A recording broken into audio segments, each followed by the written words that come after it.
Last thing we did yesterday was defining what is chromatogram.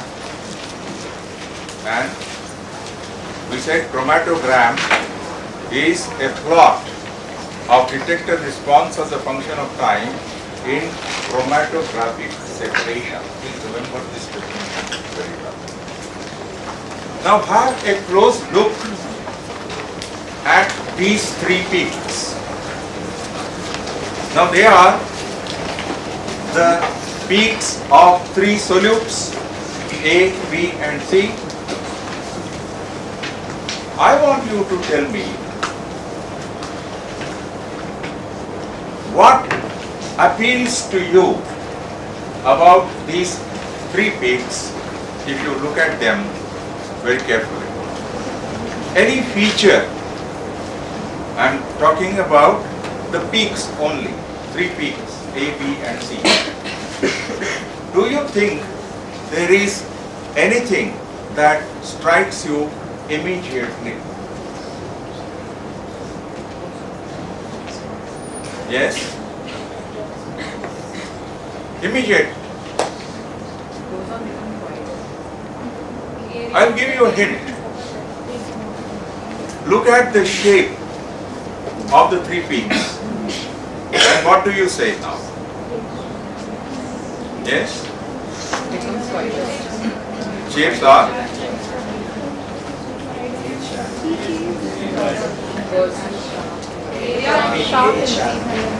Sharp. I will not accept that. All the three peaks, if you look at them very carefully, you'll find that all three of them are symmetrical bell-shaped peaks. There is no single peak in this chromatogram which is unsymmetrical. If you look at the center of the peak, it is divided equally well, like a dumbbell, like a bell, and therefore one of the most important features of a normal chromatogram, we are talking about a normal chromatogram. It means that there must be something which is abnormal chromatogram.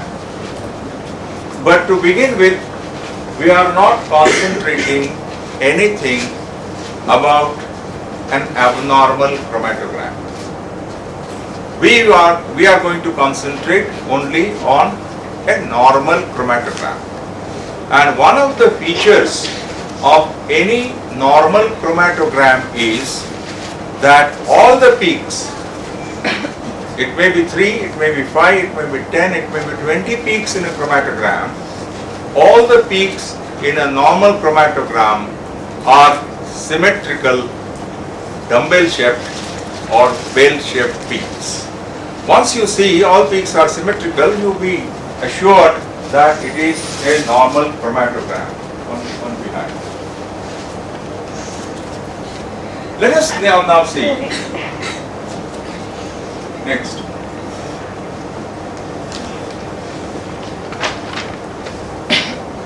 All peaks are bell-shaped symmetrical peaks, right? Okay. No. The first characteristic feature is that all of them are symmetrical in nature. Have a close look at this chromatogram now and concentrate on the base of each peak. What do you feel immediately? What is your immediate reaction or observation when you look at the bases of the three peaks? Yes? Huh? Their breadth, base increases with increase in time. Correct? It means that the peak number C, width at base, is more than that of B, and the base of B is wider than face of A. This is another characteristic feature of a chromatogram, a normal chromatogram, that as the time increases, the peaks become broad, always, without any exception, whether it is TLC, whether it is paper chromatography, it is liquid chromatography, it is gas chromatography. You will always find that in a normal chromatogram, as the time increases, the peaks become broader. Right? Next one. Okay. It's the same observation of the peak, but now we are going to concentrate on something different. On the left hand side, you have a dotted line, right? This dotted line, for the time being, we will call as a reference point. What that reference point is, how it is derived, arrived, we will see afterwards. Now what I have done in this particular chromatogram, I have measured the distance between the reference point and center of each peak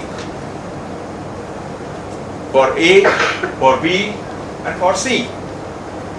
And I have called these distances as TRA, TRB and TRC. So the distance between a reference point and center of a peak is called as retention time of that particular peak. Retention time of that particular peak or band. Now you will see that for the first peak, retention time is TRA. For the second, it is TRB, and for the third, it is TRC. So TRA, TRB, and TRC are the retention times of peak A, B, and C, respectively. Now there is a question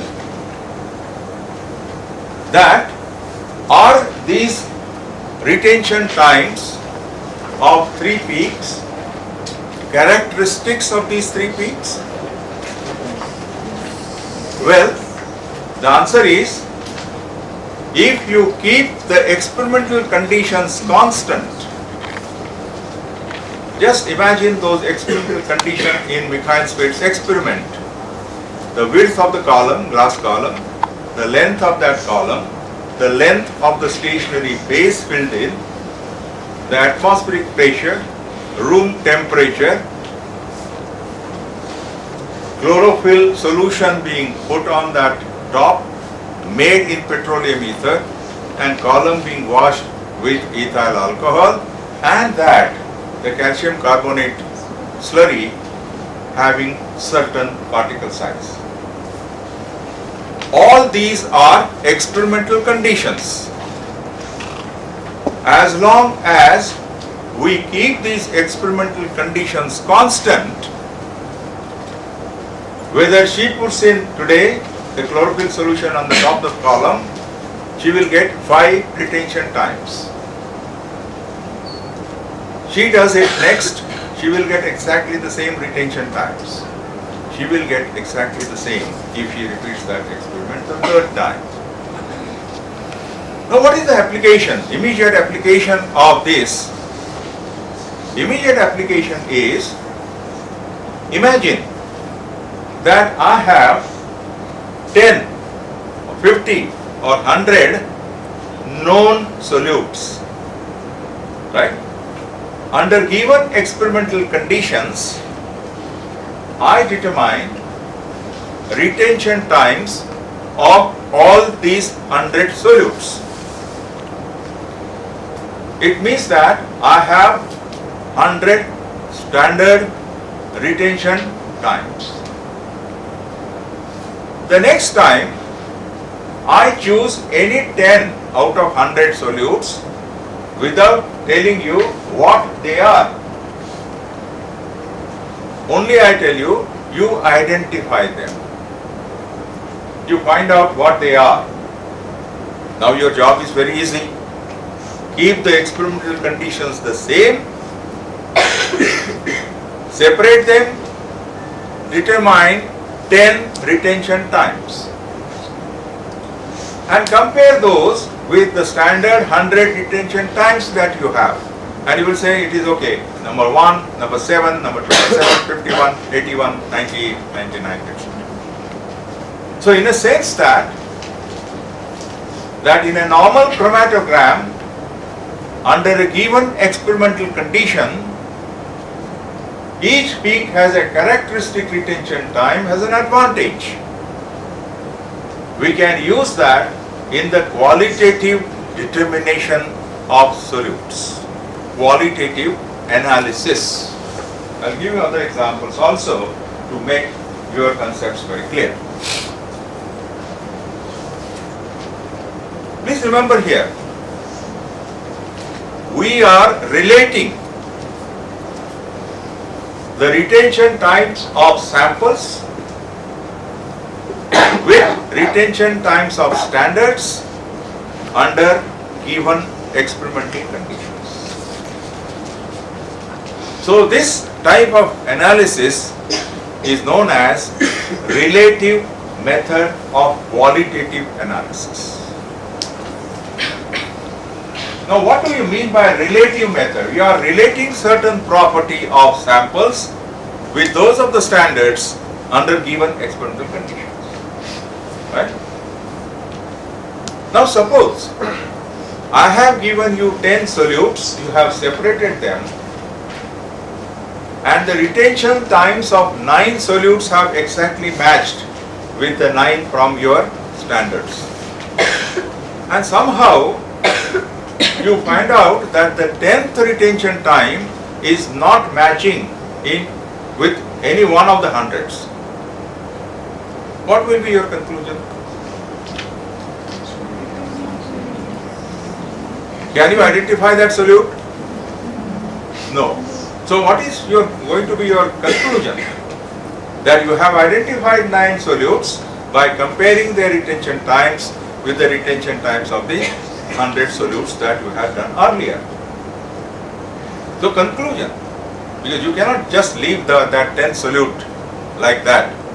In your results you must mention these are the 9 solutes and the 10th solute is not from among the 100. It could be something else. Right? So your qualitative analysis has a limitation. Limitation in a sense that you can compare your retention times of samples only with those which you know 100. So your question will be, what do we do with that, the 10th solute? Well, we will have to increase this number from 100 to maybe 200, and that 10th solute may fit in that. But please remember, in relative qualitative analysis, we compare some feature, some property of samples with the standards, both being studied under exactly same experimental conditions. Okay, let us assume now that in our experiment of separation, we change only one condition, experimental condition. Instead of stationary phase height in the column of 100 centimeters, next time all other conditions remaining same, I make that height of the stationary phase column 50 centimeters, half of that. Do you think you will get reproducible retention times, or now the retention times will be different? You will get different because we have changed one of the conditions. So the conditions under which 100 solutes were separated, and now they are separated under different experimental conditions, so you cannot compare the retention times if you change one of the experimental conditions. Fine. They will be different, as she rightly says. If they are different, will they be less or more? You answer. Okay. No, I cannot deny you anyway. Okay. Will the retention times now with 50 centimeter length of the column be less or more compared to the earlier one? Yes. Say confidently. Yes. Why? Because the solutes have now to travel half the distance. Clear? And therefore retention times will be less. They may not be exactly half, but definitely less than that, because we have reduced the height of the stationary phase column. Clear? Absolutely. Now, I'll give you another examples where we use this relative method of qualitative analysis. Most of you must have done colorimetric analysis, right? Okay. Now the first step, whenever you come across a colored species, you determine its lambda max. That is the wavelength at which that species has maximum absorbance. Once it is done, then you keep the experimental conditions the same, under which you have measured lambda max. And then you prepare solutions of different concentrations of the same colored species, 1x, 2x, up to 10x. Dilute, all conditions same, and you measure the absorbance values at lambda max. And then plot a graph, what is called as a standard graph of absorbance versus concentration. A linear relationship will be obtained within some concentration range, and you can use that as a reference or calibration graph. Now next time I give you the same solute but unknown concentration. You will treat that particular sample the same way and measure lambda max value. No, you will measure the absorbance value at lambda max, because lambda max has to remain the same. So you will measure absorbance value at the same lambda max, and now you have a calibration graph. So from the absorbance value you can calculate the concentration. Relative method of quantitative analysis. Is it not? Relative method of quantitative analysis. I'll give you one example of relative method of qualitative analysis. Those who have done chemistry up to second year, they must have done organic spotting, right? So what do you do there? You find out first whether it is a neutral compound or phenolic, alcoholic, amine, whatever it is, ketone, aldehyde. You come to know that your solid sample is an aromatic acid. Then you take its melting point. It is 120, let us say. Can you directly identify what that aromatic acid is? Or you go back to the table? What is that table? Table is the melting points of different aromatic acids recorded under atmospheric pressure, standard conditions. And you say 120, oh, it must be benzoic acid. What is this? Relative method of qualitative analysis. Now, she is a trekker. Next time she takes her sample and the melting point apparatus on the top of Everest and determines melting point of benzoic acid there. will it be the same as recorded at 1 atmospheric pressure? So can you compare, therefore, that melting point there with the melting point here? For that purpose, you will have to take all the aromatic acids there. And you know what troubles others will have to take? For comparing, they will have all to go to Everest to compare, is it not? So it's better to be here on the earth under atmospheric pressure. So this is another method of relative qualitative analysis. Same thing in colorimetric analysis. You are given different colored species. You determine their lambda max values. I give you an unknown species. You just determine lambda max and find out, oh, lambda max matches with this standard, so it must be this one. So colorimetric method can be used for both relative method of qualitative analysis and relative method of quantitative analysis. Now, can we use chromatographic technique for quantitative analysis? The answer is yes. Next. Yeah. Now please remember that the solute molecules of A start eluting at this point and end at this point. It means that from this point to this point, the detector has counted all the molecules of solute A. What is true for A is true for B, also for C. So we cannot count one by one, 10,000 molecules, 20,000 molecules like that. But what is an alternative? We can certainly measure area under the curve. There are equations, well-defined equations, how to calculate area under the curve, which is a symmetrical curve. So that is called AUC, area under curve A, AUC of B, AUC of C.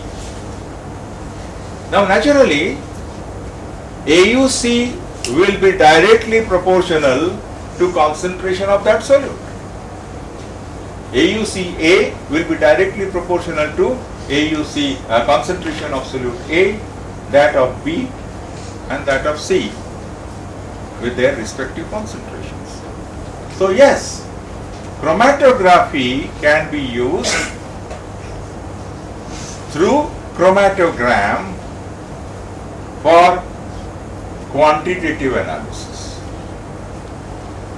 But it is also, like colorimetry, a relative method of quantitative.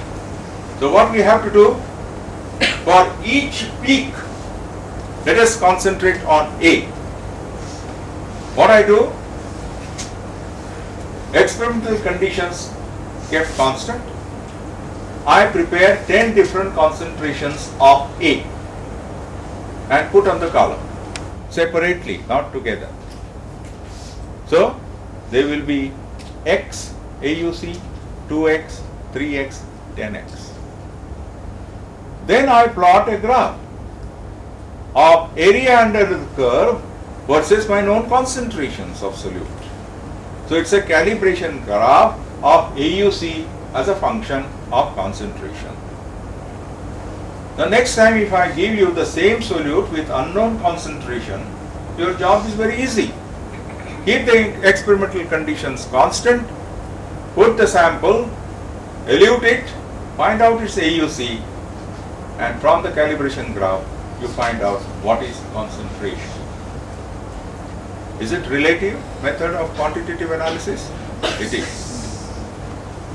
So, the another characteristic feature of a chromatogram is that each peak has a characteristic AUC under given experimental condition, which can be used for relative method of quantitative analysis of solutes. So, first, that in a normal chromatogram, each peak is a symmetrical bell-shaped peak, right? Each peak has a characteristic retention time under given experimental condition, useful in relative method of qualitative analysis. Each peak has a characteristic AUC under given experimental condition, useful in relative methods of quantitative analysis. The peaks become broader with increase in retention time. And the last one, the previous one. Look at this chromatogram. The previous one. Yes. Now in this chromatogram, what I have done, I have A and B. I have indicated how and by how much the centers of the neighboring peaks have been separated. So the distance between A and B centers is X, and between B and C it is Y. So in a normal chromatogram, the neighboring peaks are separated by some distance. Some distance. Now what are neighboring peaks? A and B are neighbors. B and C are neighbors. C and D are neighbors. D and E are neighbors. In this chromatogram, A and C are not neighbors. They are cousins. Like Raj Thakre and Uddhav Thakre. They are not real cousins. So we are talking about this fifth characteristic feature of a normal chromatogram, and that is, in a normal chromatogram, the neighboring peaks are separated by some distance. Now, having understood what is a chromatogram, having understood what information we can derive from a normal chromatogram, I think chromatographic separations are useful in qualitative and quantitative analysis, like colorimetry analysis that we know of. You must be bored by now that we are talking always about relative method of qualitative, relative method of quantitative. Are there any absolute methods of analysis where you don't have to compare the value of your sample with the value of standard? You have done those experiments in wet chemistry lab. Come on. Gravimetric analysis and volumetric analysis. Wow. Okay, go. Now, how is that? She is absolutely right that gravimetric analysis and volumetric analysis are the absolute methods of analysis. For example, you are given a barium solution. You precipitate it as barium sulfate, right? Digest, filter, wash, and heat, and weigh. And from the formula of PaSO4, you find out how much barium was in your original solution. You are not comparing it. So, gravimetric and volumetric methods of analysis are the absolute methods of analysis. And this question is always asked. Because if some of the previous questions are with reference to relative methods, the interviewer is likely to ask, you are talking about relative method, but is there any absolute method? The answer is yes. But for quantitative analysis, there is no method, absolute method for qualitative analysis. Because qualitative analysis is identification. And for identification, I must know what is the standard. How can I identify her? I can identify her only if she has her identity card. So I'll compare her photograph there with her, and that is it. Okay, so next.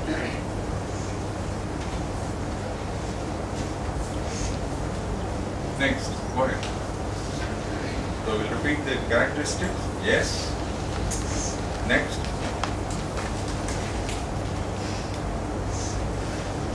Yes. Next.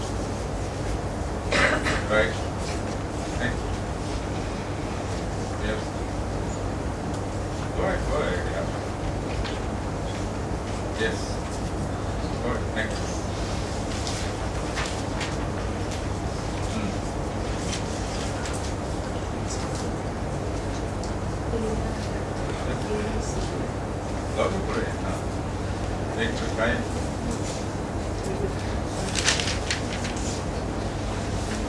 Yeah, yes. Next. Yes.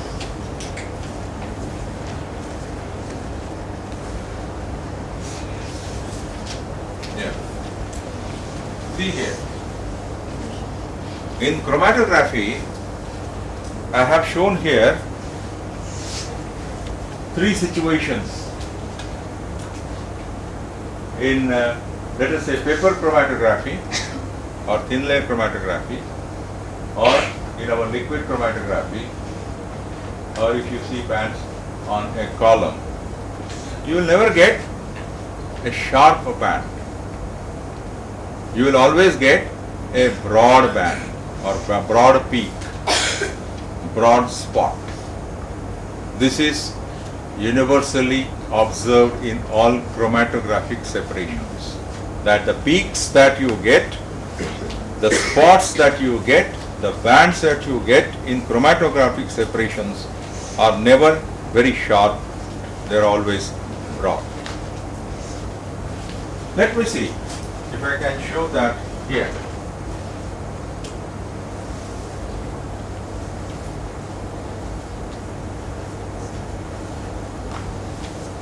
I am showing you only one peak, right? This is the center of the peak. Now we have to understand why. Why it happens that the spots, the band, the peaks that we obtain in chromatographic separations are always broad. Let us try to analyze this very important aspect of theory of chromatographic separation. See, the solute molecules of this peak start eluting here and end eluting here. So this is the time span, let us say, of 30 seconds. Assume 30 seconds. What does it mean? It means that molecules here at 0 time, some molecules elute at 15 seconds, some at 30 seconds. Agree? It means that molecules of the same solute are not traveling with the same migration velocity. Please try to understand this concept very clearly. We have earlier said that different solutes get separated because of their differences in migration velocities. Now here we are talking of molecules of the same solute when it is traveling across the stationary phase. And now we are saying that molecules of the same solute also do not have the same migration velocity, as it is evident from this chromatogram. Now if this is so, there has to be some explanation. What causes molecules of the same solute have different migration velocities? For example, if hypothetically, if all molecules of this solute had the same migration velocity, then they will be eluted at a given point, and you will get a graph like this. Retention time remaining the same, the shape of the peak will be like a single line. All molecules obeying, and then, right? It doesn't happen in practice, and that is our next on our agenda for discussion and understanding. I'll give you a very simple example. Let me see that I have kept a detector at the entrance of the college. And all of you are molecules of the same solute. GNIRD is the name of the solute. And I ask you, come on, I will open the door, reach the door, the entrance of the college. will you reach exactly at the same time? No, because you will have differences in migration velocities yourself, although you belong to the same solution. Now you'll ask me, what could be the reasons of your different migration velocities? Well, I can say definitely about the boys. I don't know about the girls. Next classroom, 100% I'm sure boys will not walk straight. They will peek into the classroom, and if there are good looking girls, they will linger outside the classroom. Their migration velocity will be reduced. They will reach late.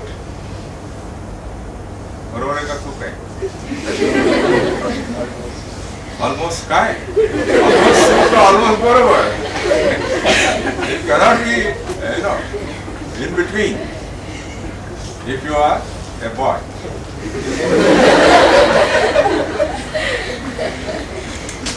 During my college days, I used to do that. And I miss that. Because if I stand outside the classroom, they are scared because I have come there to catch them. Anyway, so now we have to concentrate on the causes of band broadening, because band broadening is because of the differences in the migration velocities of the molecules of the same solute, and that is going to be our next. Let's go very slow. Yeah, next.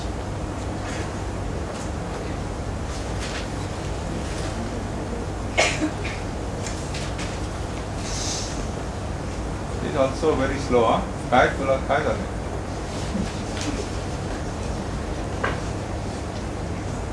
Just narrow down, down narrow.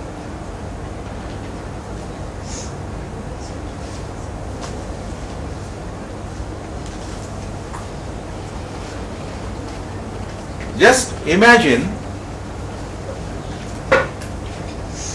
this particular part of a column. I'm not showing entire column. Looking at this column, you will ask me, what is that, sir? Some particles of the stationary phase are small, some are medium size, some are big. Why? And that is the concept I want to make it very clear. In chromatographic separations, it is assumed that the particles of the stationary phase are approximately spherical in nature. This is one assumption. And that the surface of these spherical particles are not smooth. They are not smooth, but the surface is always porous in nature. So this assumption will be throughout our discussion in future also.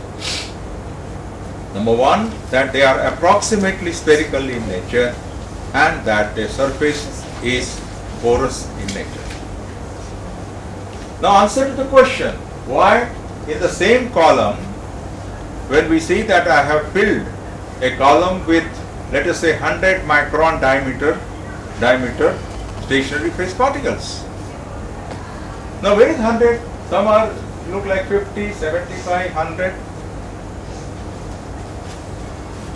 They are all particles made by machine. And in spite of the fact that they are made by machines, they cannot be highly reproducible with respect to their particle size. So when we talk about a stationary phase of particle size 100 micron diameter, it is the average one. It is the average. Like for example, in this classroom, if we take an average weight or average height of the students, right? So there is going to be some variation. Some are tall, some are very short, some are medium height. Like that, the spherical nature, porous nature, and that approximate our average particle size that we will always talk about. Now just concentrate on this particular picture. They are packed inside a column. One click. One click. Okay, now washing liquid and then sample solution and cotton plant. One more. So they are the solute molecules of the same solute. We are concentrating only on one solute. Next. One click. Yes. One more. Yes. Now what does it mean? Go back again and show that again. Go back now. Yes, now show. Click by click. See here, the molecules start moving down. Some molecules move in this channel or this. Some molecules are moving in this, and some are in this. What does it mean? It means that molecules of the same solute are not traveling through a single path. Right? For example, I am a molecule and this is my path. Correct? So you can predict my migration velocity when I travel from one end to the other end. But if I have a freedom which these non-living molecules have, I can enter here and then there and then there and then reach there. So in this empty classroom, when I am traveling from this end to the detector end, I need not always start and move in single lane, single path, because I have freedom. So I may travel like this, this and this. Next time, this, back, here, there. Why? Because the way the particles are packed in the column, the neighboring particles have some space between them. See here. They are spherical in nature. Now these two friends are sitting together. Right? I ask them to come closer. Come closer. But still there is a gap. Right? So, like that, these particles, when they are packed in the column, they can be brought closer to some extent, but still there is going to be gap between them. So if you see all the particles in the column along the length, there is distance between two neighboring particles. So the molecules of the solute have available to them multiple paths. If the molecules travel in a straight path, they will take minimum time to reach the detector. But they are not as obedient as you might be. Therefore, some travel from top here and there. Their path length is more, so the time taken will be more. Some travel that path in the right hand side of it. Their path length will be still different. In other words, from this picture, show that again now. Go back. Yes, now see here. Now see whether all molecules are traveling in the straight line only. This is this path. Some molecules are following this path. Some molecules are following this path. And there will be many more. So, in summary, what I can say is the way particles are of the stationary phase are packed inside the column, there are different paths available to the molecules of a solute to move from one end to the detector end. And since they follow different path lengths, they take different time to reach the detector, and therefore some molecules reach early, some after that, and some very late. So the latecomers at this end, early comers are there, and the others are in between. So if somebody asks me, what is the reason for molecular spreading? I am introducing this term. Why? Because across the column length, the molecules have spread. And as a result, they reach at different times, leading to band broadening. So if somebody asks me, what is the major cause of molecular spreading and band broadening? Confidently I will say it is the multiple paths flow of molecules of the same solute, and as a result of which molecules spread across the length of the column, and as a result of molecular spreading there is band broadening. Correct? Now I ask a very typical question every time. I don't like broad bands. No chromatographer would like. Can this cause, which is known as multiple path flow or AD diffusion, it is called. You must have heard about the word AD diffusion. Can AD diffusion be avoided? Now from here onwards you have to be a good listener, that you listen to what the other person is saying very carefully, and then your reply has to be sharp on the target. So my question is, can multiple path flow or AD diffusion be avoided? Yes. Yes, sir? Yes. Yes? Okay, I give you freedom to avoid it. How would you do that? If the all molecules of stationary path are similar in size. I understand. They are spherical in nature. So only one part of the surface will touch. Huh? There will be gap. How close can you bring the neighboring particles together?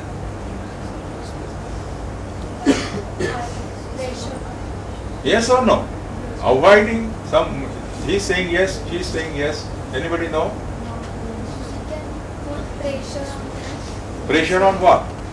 Pressure on the column. Yes, I know that. But see, when we put pressure on the column, the molecules can still take different paths. By putting the pressure on the column, you cannot make them travel in a single path. Can you? You cannot. So, your first immediate answer has to be no. There is no question of avoiding multiple path flows. There is no question of avoiding AD diffusion, because I have shown here to you that if I ask them to come closer, still there is going to be a gap. Only if they are sitting apart, the gap is more.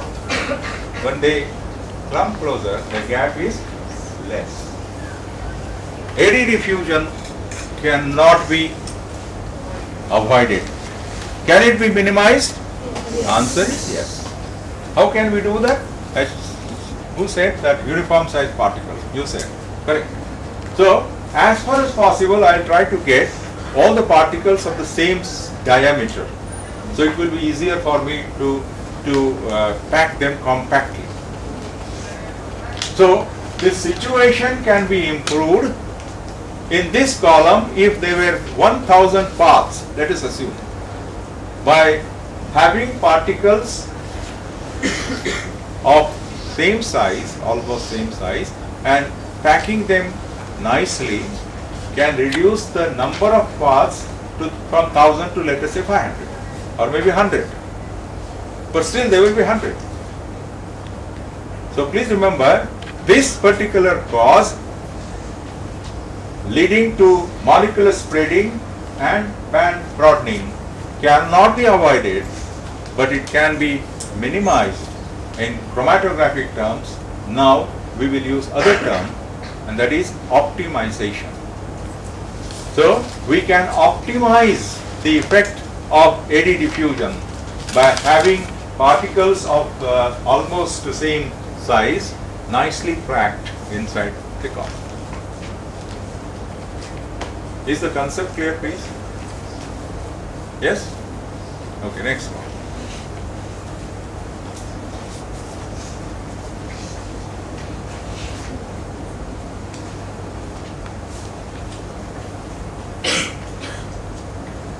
Yes. Show them. Click. Are these four molecules following the same path? One is reaching very early, the second and the third and the fourth, and had it been there, it would have shown like this. Show that again. Yeah. Ideal way. What type of shape you get sharp band? परत मागे जा, परत पहिलं दाखव. Yes. No, not this one. One more, one back, the earlier one, that's right. See, the particles are packed in the column this way, so there are multiple paths. So, there is molecular spreading leading to band broadening. Ideally, I expect this one, like obedient students, right? So, all of them have single path then. Never happens in practice. Next. Now there are two. What a beautiful picture. Two sharp peaks. Never happens. Next.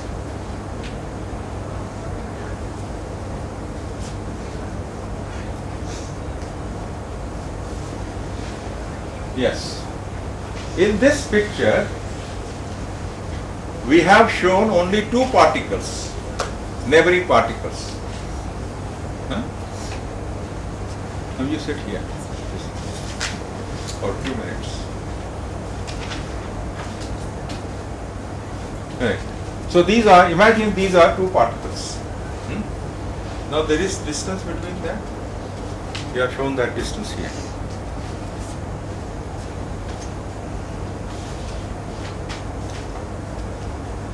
Go back again and show again.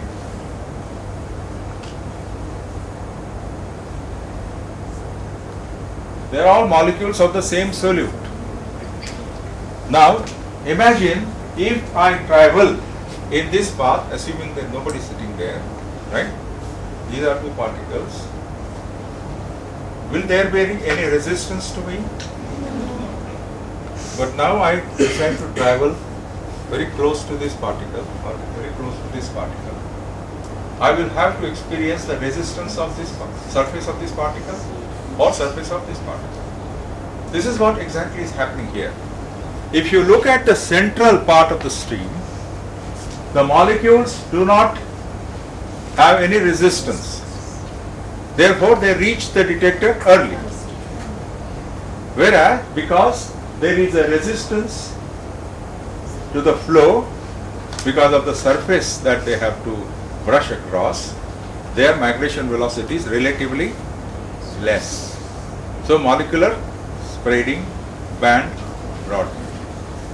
This cause, next,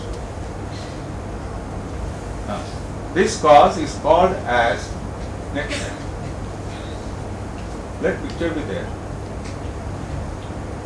This cause is called as molecular, only 102.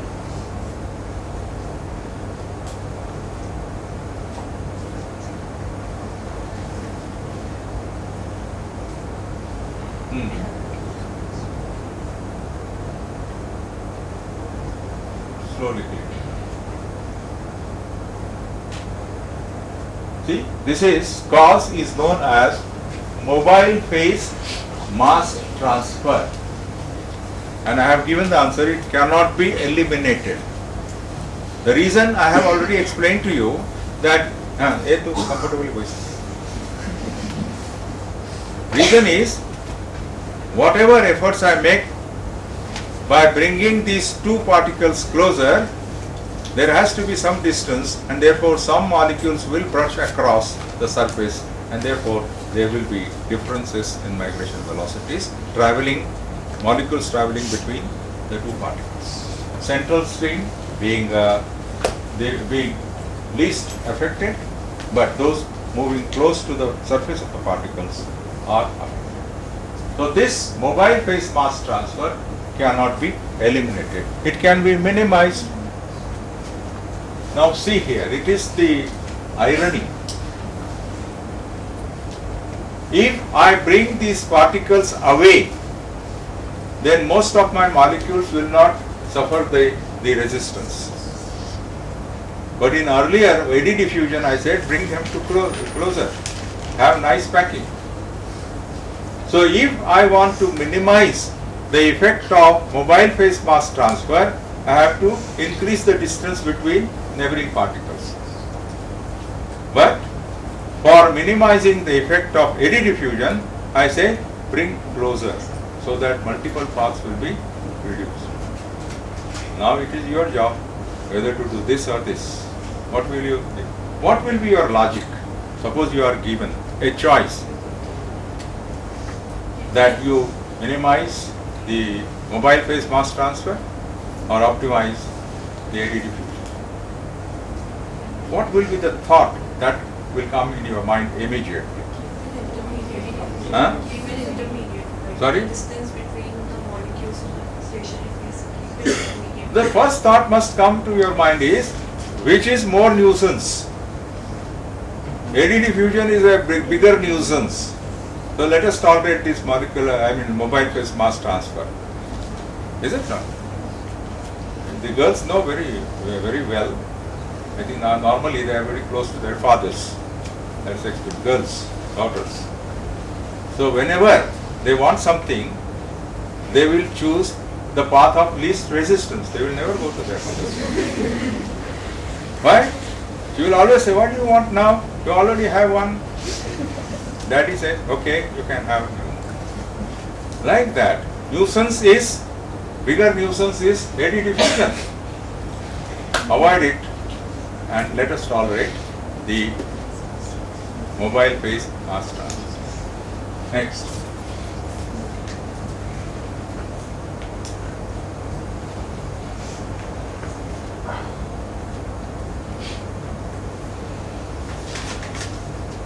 Right. This is the next picture. There are two pictures, A and B, in the same slide. Just concentrate. Yeah, sure. These are the solute molecules which are not entering the pores. These are the pores, I said no, that they are pores, porous particles. One pore is very shallow in A, the pore in B is very deep. Yeah, next one. Look at these molecules which are entering inside the pores along with the mobile phase. Next. Therefore, in this case, those molecules which enter inside the pore are going to be momentarily stagnant until the fresh mobile phase comes and flushes them out. Whereas those molecules, repeat that, so. Yes. These are the molecules not entering the pores. Next. These are the ones entering the pores. And therefore, those who do not enter the pores reach the detector early. Those which enter the pore are momentarily stagnant, they come out and then reach the detector. Their migration velocity is relatively small. And therefore, there is differences in the migration velocity molecular spreading, band broadening. This cause is called as stagnant mobile phase mass transfer. Don't take down. Stagnant mobile phase, because the molecules along with the mobile phase remain stagnant inside the pore. I want answer from you. What is the difference between picture A and picture B in front of you?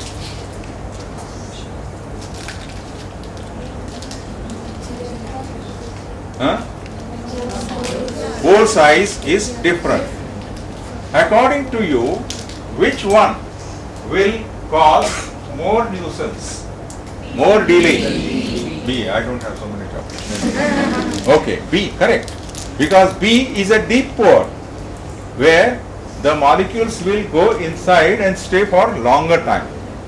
Not only that, you know that the surface of the particles is coated with a liquid. So when they spend more time inside the pore, they will also interact with the stationary phase. They have sufficient time. Is it not? And so their stay will be further delayed. In picture A, the cause is called as stagnant mobile phase mass transfer. In picture B, it is stationary phase mass transfer, because it is the stationary phase which is causing delay, more delay of solute molecules inside the deep pores. Can these two causes be avoided?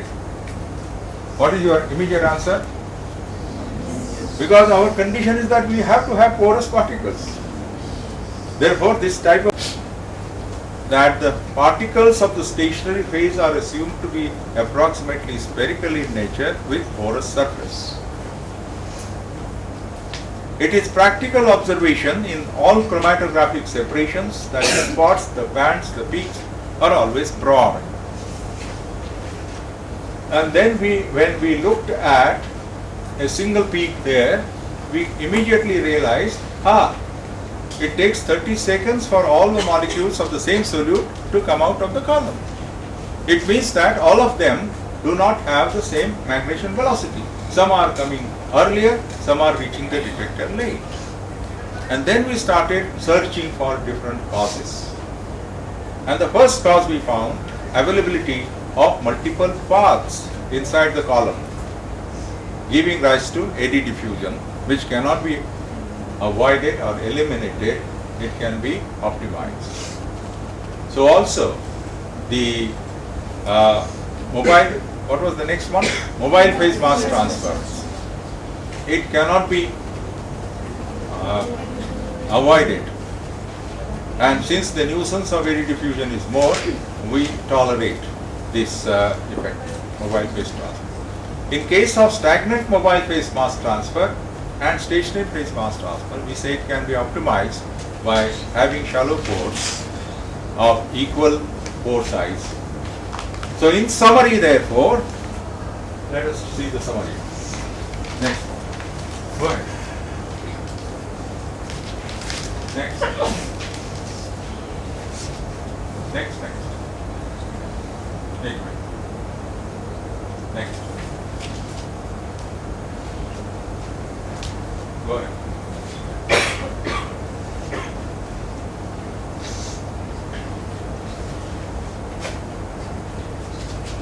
Yes.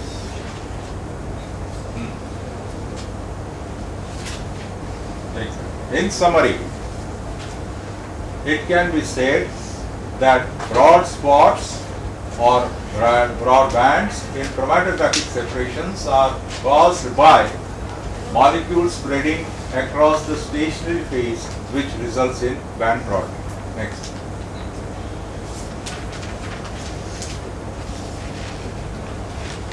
Eddy diffusion, mobile phase mass transfer, stagnant mobile phase mass transfer, and stationary phase mass transfer are the four main causes for molecular spreading and band broadening.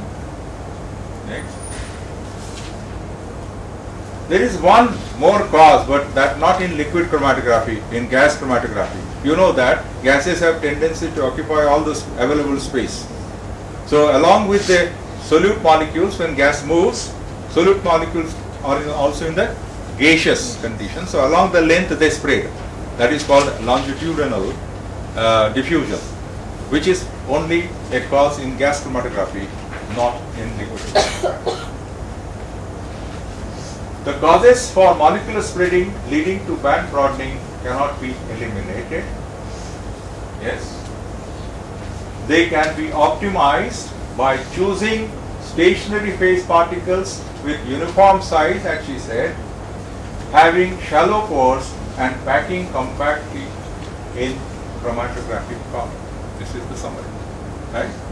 So by optimizing these four causes like this, we can make a very broad column into a relatively less broad column, which is always the aim of any chromatographer. So we cannot avoid these causes, so there has to be band bonding. Let us try to minimize it as far as possible. We will take a break. What we have done so far is all qualitative in nature, qualitative chromatography.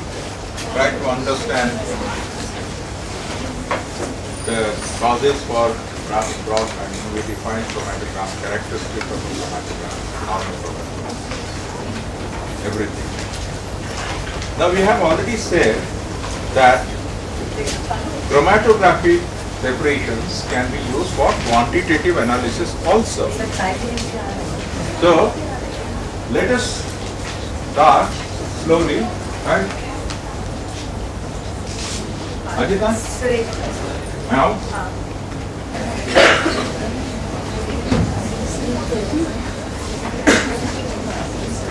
Okay. Sorry? Yeah, madam. All right.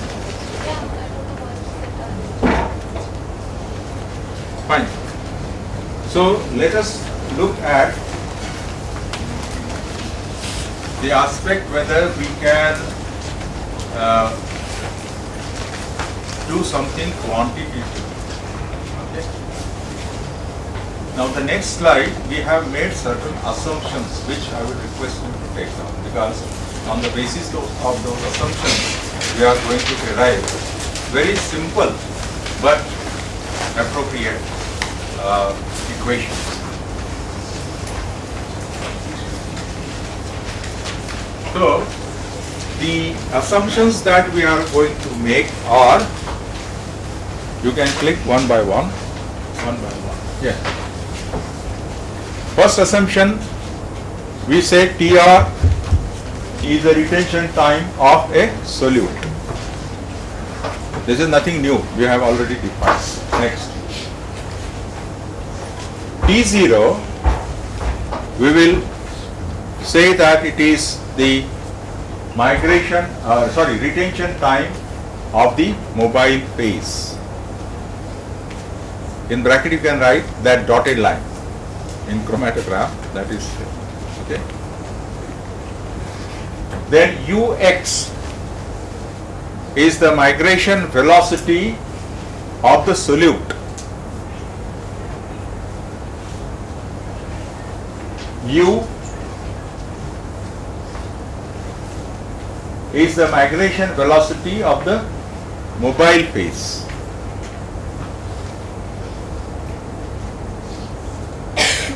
Then L centimeter is the length of the chromatographic column.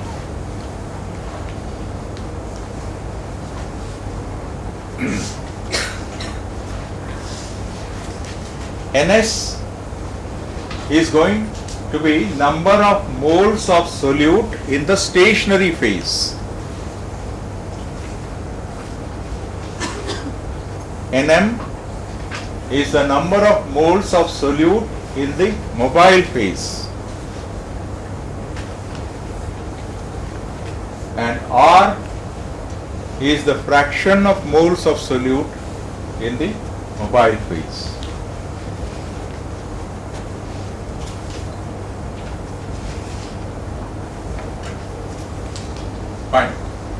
I'll explain to you.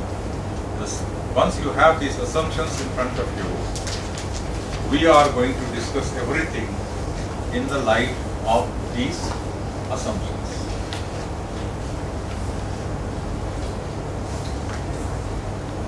Over? Yes?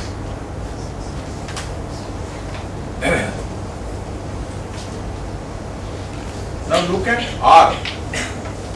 We have defined R as fraction of moles of solute in the mobile phase.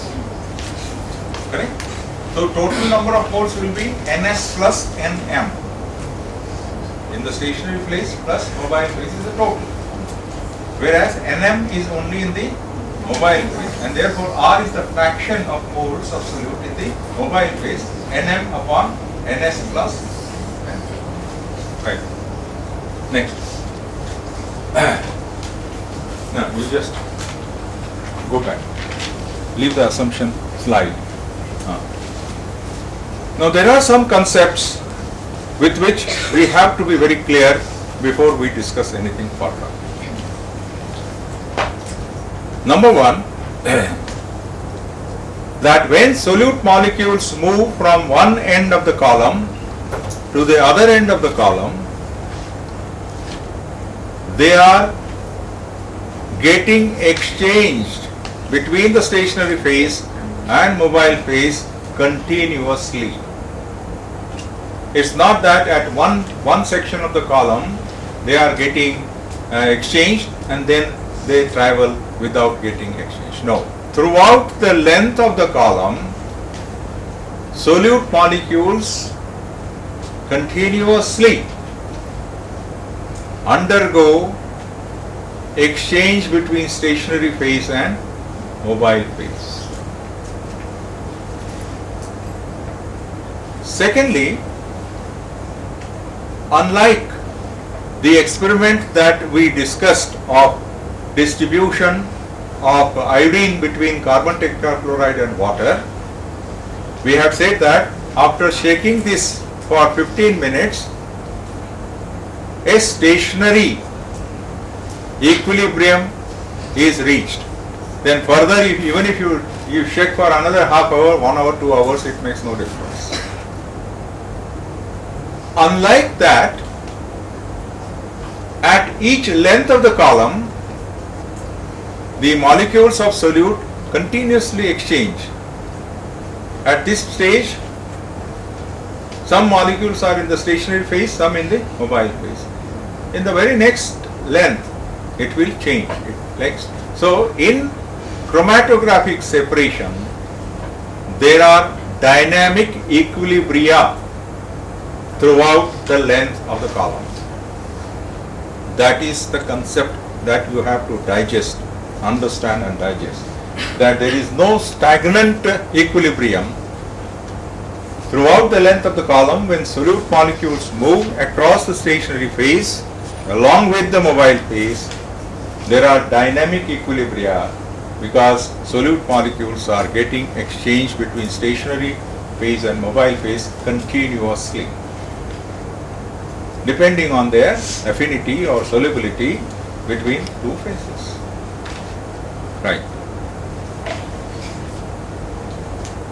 Therefore, R at any moment is the fraction of moles of solute in the mobile phase, which is Nm divided by the total moles of solute, that is Ns plus Nm. So that should be clear. When the solute molecules are moving across the stationary phase, because of the dynamic equilibrium, in the beginning, let us say that the concentration of Ns upon Nm is something, and so equilibrium number 1. The next moment it will be equilibrium number 2. So there will be n number of equilibria across the stationary phase. Second thing which you have to understand is that when solute molecules are in the mobile phase, It is only when solute molecules are in the mobile phase they move forward. Because when they are in the stationary phase, they remain stagnant. So solute molecules will move across the column only and only when they are in the mobile phase. So more the amount of time a solute spends in the mobile phase, faster it will move across the column, and slower it will move if the solute molecules spend relatively large amount of time in the stationary phase. And that will all will be decided by their relative affinity towards the stationary and mobile phases. Okay. Next slide, please.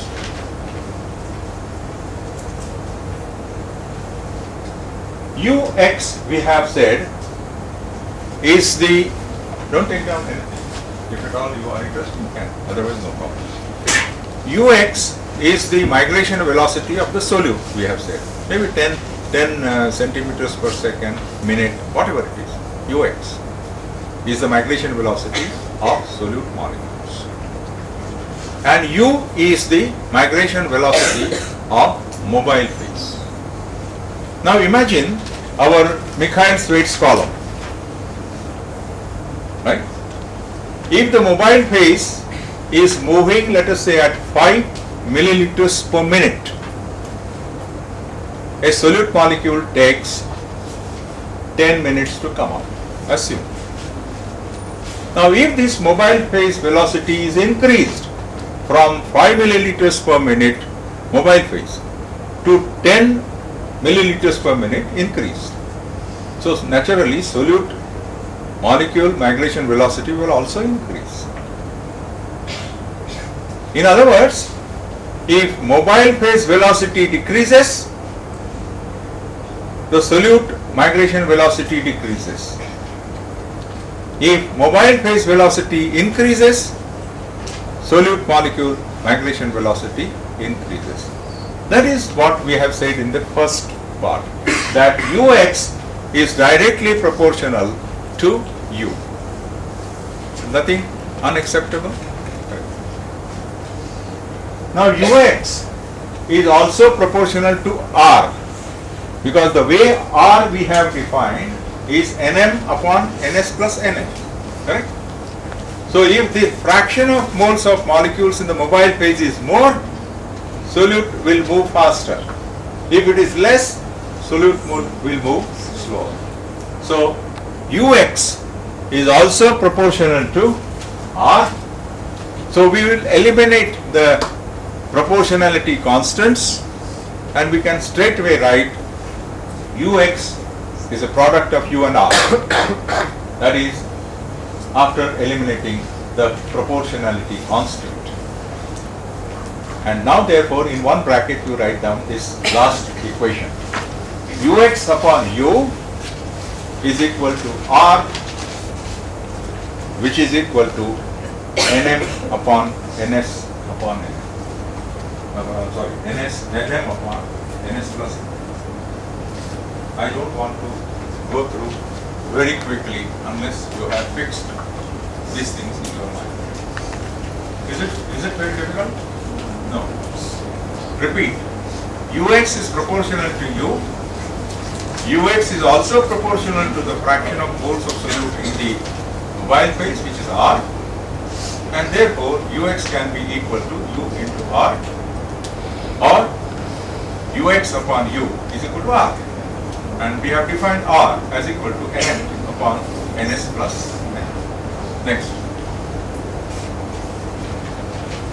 Now let us take simple ratio. You write in your book Ns upon Nm. Don't look at this. Just Ns upon Nm. What is this ratio? Don't look at blank screen.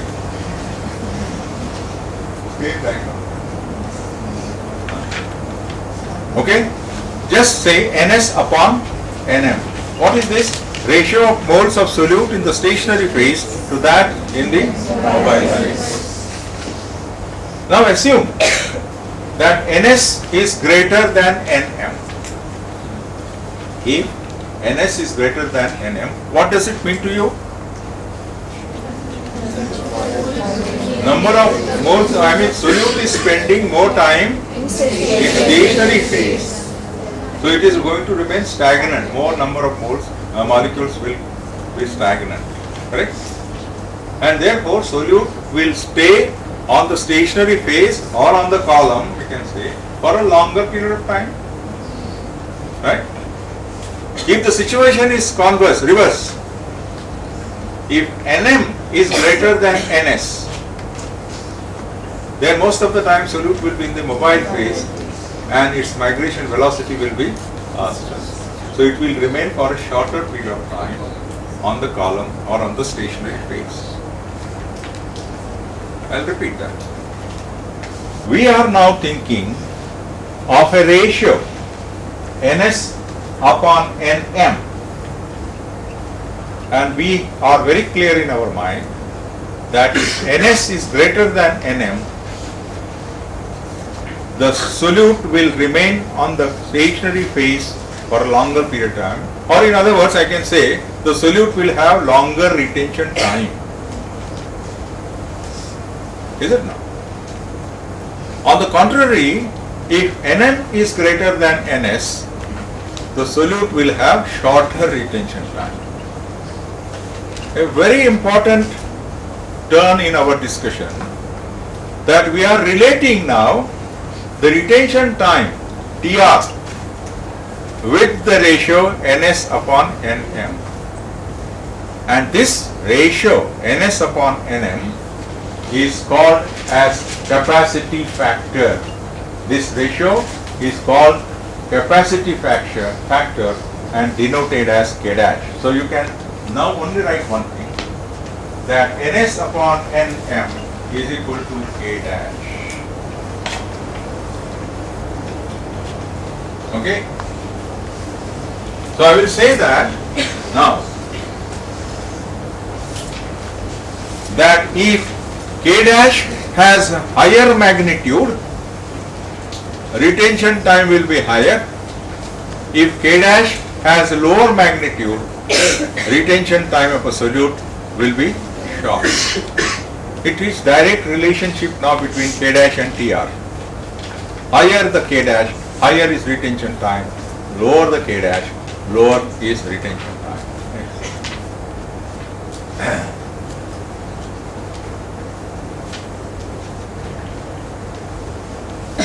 Yes, next.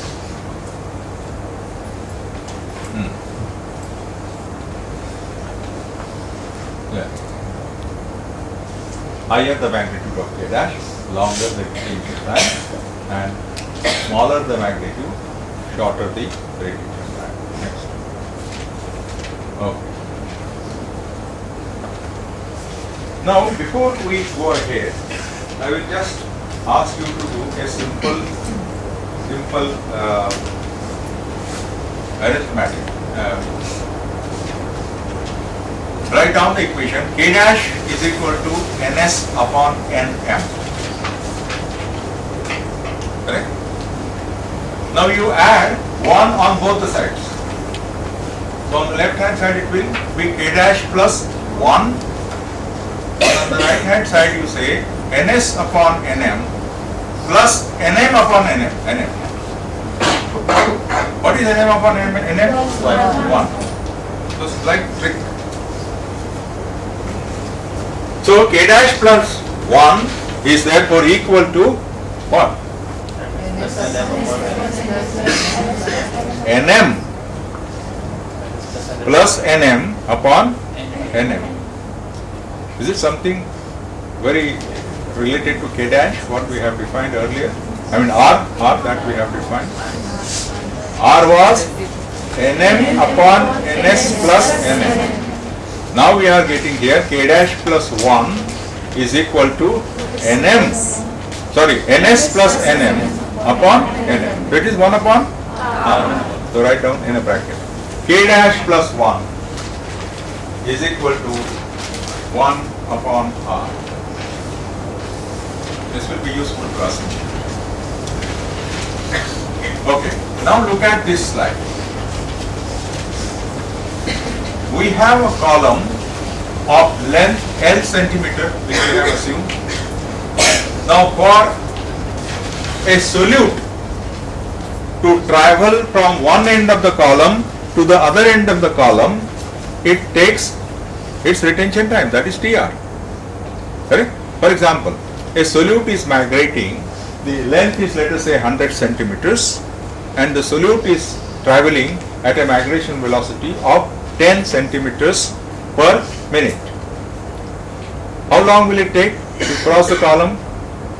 10 minutes. Right? So TR will be 10 minutes. TR is the retention time. That is the time it comes out. Retention time of solute TR is equal to length of the column divided by its migration velocity. So TR is equal to L upon UX.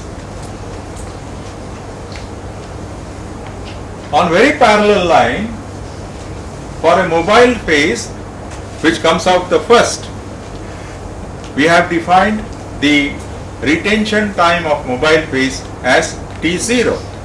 So T0 is equal to L upon U. U is the mobile phase migration velocity.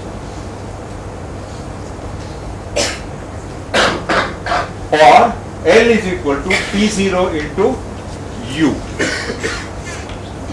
Same thing. From the last equation, T0 into U is equal to L. There is reason for doing this, because from the first equation, TR is equal to L upon UX, I want to eliminate L. Correct? I can now eliminate L because length of the column is same. Next.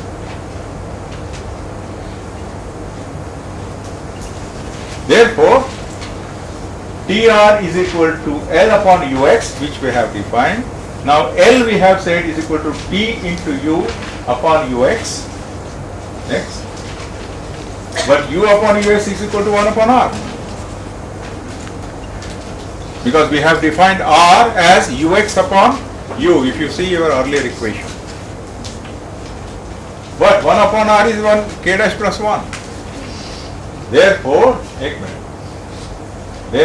TR is equal to T0 into K dash plus 1. I'll go through over that again. Don't worry about that. The aim is now of deriving this equation is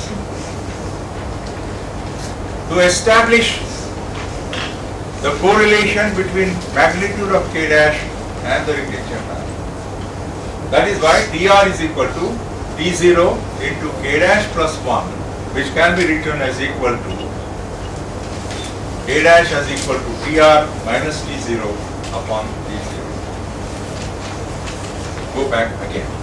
Go back. Don't worry. Go back. Again. Earlier. Yes. Again. Back. Yes. So we had defined that. We have defined capacity factor Ns upon Nm. Then we did a juggling, let us say. K dash plus 1 we said is equal to Ns Nm upon Nm. And therefore we came to the conclusion. Next. Let us go through that. Next.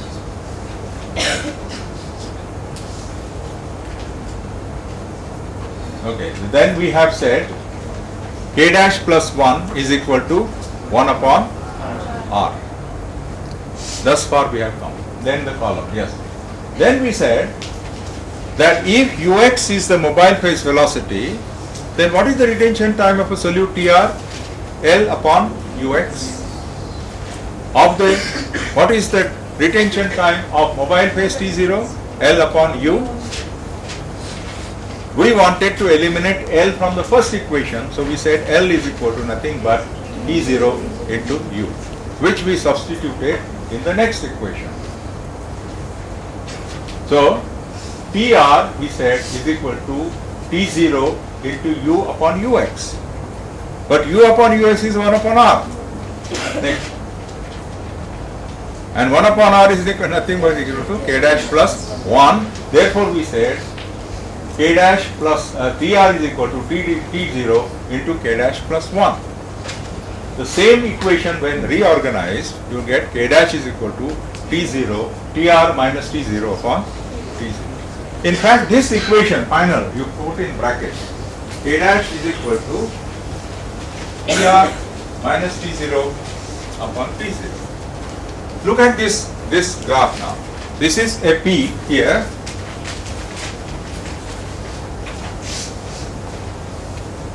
This is the reference point. This is the TR and this is T0. So if you have a chromatogram, you can measure what is TR. You can have T0 value and then you can calculate the K dash value. Take one example. TR for the 3 peaks, TR for 3 peaks is 30 seconds, 60 seconds and 90 seconds, and T0 is 3 seconds. Will T0 be different for different peaks? It's a reference point. Calculate K-1, K-2 and K-3. Calculate K-1, K-2 and K-3. So obviously K-1 will be equal to TR1 minus T0 upon T0, which is equal to 30 minus 3 upon 3, which is equal to, sorry? No, 30 minus 3 is 27 upon 3 is 9. Calculate the second one also. It will be 19 and the next one will be 29. I'll repeat that. I have given you 3 values for 3 TR values for 3 peaks. 30 seconds, 60 seconds and 90 seconds, right? And I have given you T0 value of 3 seconds. So you have calculate K dash values for 3 different peaks. K-1 is 9, then 19, then 29. Now is one thing therefore very clear to you, that as K dash value increases, the retention time increases. As K dash value decreases, the retention time decreases. So K dash, K3, K2, K1, if you go in the reverse direction, it is 29, 19, 9. If you go in the forward direction, it is 9, 19, 29. So we have a beautiful relationship now of K dash and retention time, and we have a beautiful equation. K dash is equal to TR minus T0 upon T0, and from any chromatogram you can calculate K dash value. It also means now that each peak in a normal chromatogram has a characteristic TR and hence characteristic K dash, because K dash and TR are directly proportional. So to summarize, what I will say is, from our assumptions, we have come to the conclusion that K dash, which is called as a capacity factor or retention parameter, we have come to know that magnitude of K dash determines the magnitude of retention time. Higher the magnitude of K dash, longer is retention time. Shorter see, lower the magnitude of K dash, shorter is retention time. Is that extremely clear? Right. Now, if I ask you one question, I will ask you and then we'll continue tomorrow because I have a meeting in the university today immediately. If you want, I allow you to increase or decrease K dash. How would you do that? Or what questions you will ask me anyway? What information you will ask me if I allow you, give you full freedom to increase or decrease K dash values? Length of the column. Yes? Length of the column. Length of the column you would like to know. Then it means that in short, you would like to know what are the factors on which K dash depends. And once you know the factor, you can maneuver and then arrive at the desired K dash value as a chromatographer. Those factors, with some examples, we'll discuss tomorrow. Thank you.